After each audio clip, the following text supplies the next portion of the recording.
amigos telespectadores da Rede Vida de Televisão e do programa Páginas Difíceis da Bíblia. Um bom dia a todos, um bom domingo a todos. Bom Padre dia, Anselmo. Padre Fernando. Bom dia a você que nos acompanha dominicalmente através das nossas páginas difíceis, porém de quando em quando, páginas também adocicadas da Bíblia, porque assim tem sido E sempre edificantes. o nosso programa. Graças a Deus. Graças a Deus. E Sempre. quanto mais se estuda, mais edificação se pode tirar daí. Sim, sim. Muito bem. Não tenha dúvida, entre uma leitura ingênua, superficial e uma leitura profunda, é melhor a segunda. Sem dúvidas, Padre. Sem dúvidas. Agora, daqui poderia surgir uma certa dúvida, uma certa pergunta. A Bíblia não foi escrita para o simples?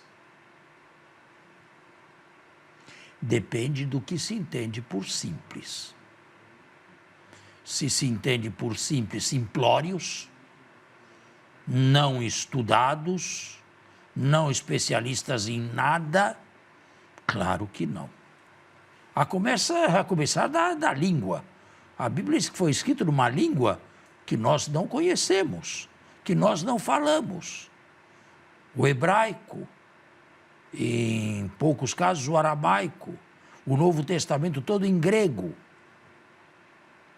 Muitos, quase todos, temos que nos contentar com uma tradução aproximativa. Quem é sem estudo, quem não tem estudo bíblico nenhum, quem não sabe nada, pode tirar algum fruto da Bíblia? Bem, eu não nego, sobretudo com livros mais fáceis. Por exemplo, os evangelhos. Mas dizer que saboreie com profundidade as cartas de Paulo, o Evangelho de João, ou o Apocalipse, ou mesmo o livro do Gênesis, aí eu tenho que dizer que não.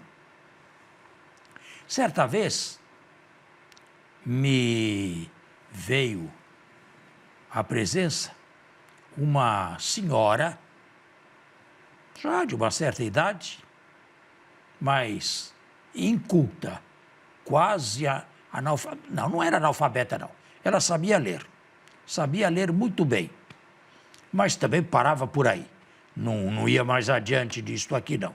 Era alfabetizada, era crente e passava o dia, o tempo livre que tinha era ler a Bíblia. E não lia evangelhos, não. Ela lia livros pesados, como Gênesis, como Jó, sapienciais. Certa vez me veio com uma questão: padre, como é possível que no passado se vivesse tantos anos, 960 anos, hoje se vive apenas 60, 70 e acabou? Vejo.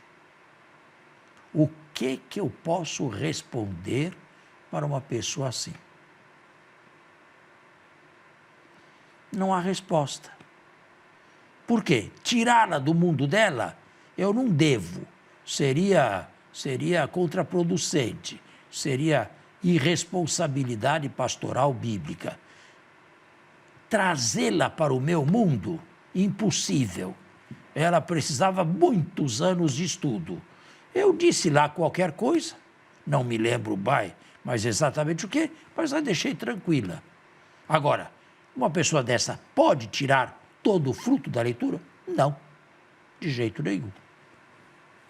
E é mais ou menos por aí, padre. Isso muitas vezes em nossa pastoral reflete sempre falta de catequese, uma falta de aprimoramento na busca por uma reflexão mais precisa sobre a fé. É um dos principais males da pastoral, né, eclesial hoje, né?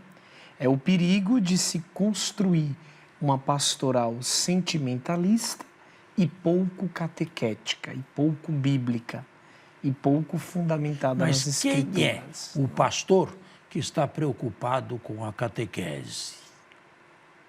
na sua paróquia ou na sua diocese, ou, uma catequese para valer. Mas ali, formando um corpo de catequistas. Às vezes, uma paróquia só não dá.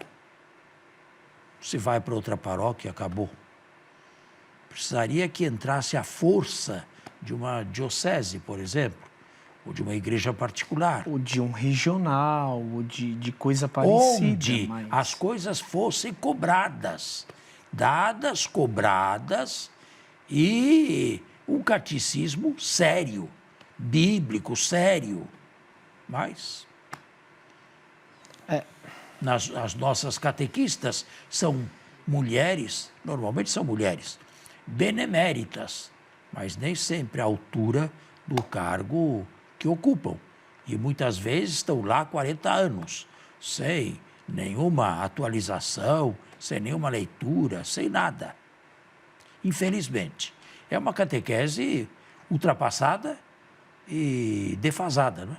Exatamente, exatamente. E depois vai para a primeira comunhão e acabou-se. Acabou-se. Um grupinho insignificante faz uma preparação para o crisma e depois... De certo, volta um ou outro para casar e depois a igreja vai até o velório. Infelizmente, né? É assim. Agora, eu não quero acusar só o Brasil, hein? Eu acho que em outros países também existe essa defasagem catequética impressionante, que este programa aqui, ainda que vá no horário da manhã cedo, gostaria de preencher, se houver lacunas nesse setor. Agora, quais são os catequistas ou as catequistas que nos escutam? E, naturalmente, tem que mastigar isso aqui. Isto aqui não é linguagem, o que nós falamos aqui não é linguagem para criança. Tem que ser mastigada, mas também não contar coisas inverossímeis. E Adão pegou uma maçã. Onde é que está a maçã aí? No texto. E deu a Eva pegou uma maçã e deu a... Onde é que está isso no texto? Não é? Tem que fazer uma certa exegese do texto. Mas não chegamos lá ainda nesse capítulo, não é? Exatamente. Padre, se me permite, no programa passado, fechamos com uma pequena dúvida. Lhe questionei a respeito da seguinte questão, da seguinte coisa. Parece-me que o coração do Pentateuco é o Êxodo. E a tônica do Êxodo é libertação. Mas me parece que a tônica, a palavra-chave do livro do Gênesis é criação. Esse conceito, ele não é um tanto novo na história, já para estar no lábio de um judeu? O quê? Que criação? Conceito? Não. Os judeus são tão criacionistas quanto nós. E sempre foram. Mas cronologicamente, na história, cronologicamente falando, a seu ver, a criação foi uma ferramenta a ser entendida primeiro que a libertação para eles? Não. Acredito que não. E para os cristãos? Para os cristãos, também o centro é a paixão, morte e ressurreição de Cristo. Para os cristãos é esse o centro. Mas eu não entendi bem a sua pergunta. Não, porque a minha pergunta é, o coração do Pentateuco é o Êxodo. E me parece mas que aí já é uma leitura sua. Já é uma leitura sua, o coração é o Êxodo. Ela é válida, né? Para judeus, para cristãos, para quem o coração é o Êxodo? Eu acho que para ambos, para os cristãos e para os judeus. Eu acho que para os judeus, o mais importante está na Torá. Que são os 5 livros. Isto é, não, mas na legislação, nos textos legislativos. Eu acho que para eles o mais importante é isso. A Páscoa não é a festa mais importante dos judeus. É a festa das tendas? É a festa das tendas, dos tabernáculos. Sim. A mais importante. Claro que tiveram uma experiência de Deus libertador. Agora, eu não queria introduzir isso agora, nesse momento, mas este êxodo consta de quê? De uma libertação. Sim, não? sim, sim. Mas vá a fundo nela, o que houve? Membros do povo de Israel que saíram da casa do faraó. Isso é o que está escrito. E tenho alguma outra matéria para me aprofundar? Não. Para além da literatura que tenho Não, diante dos olhos? Não tem. O pior é isso, não tem. Tem apenas um texto escrito muitos séculos depois. Então, também, por exemplo, textos como textos do livro do Êxodo, que vem logo depois deste livro, deve ser lido de modo retroprojetado.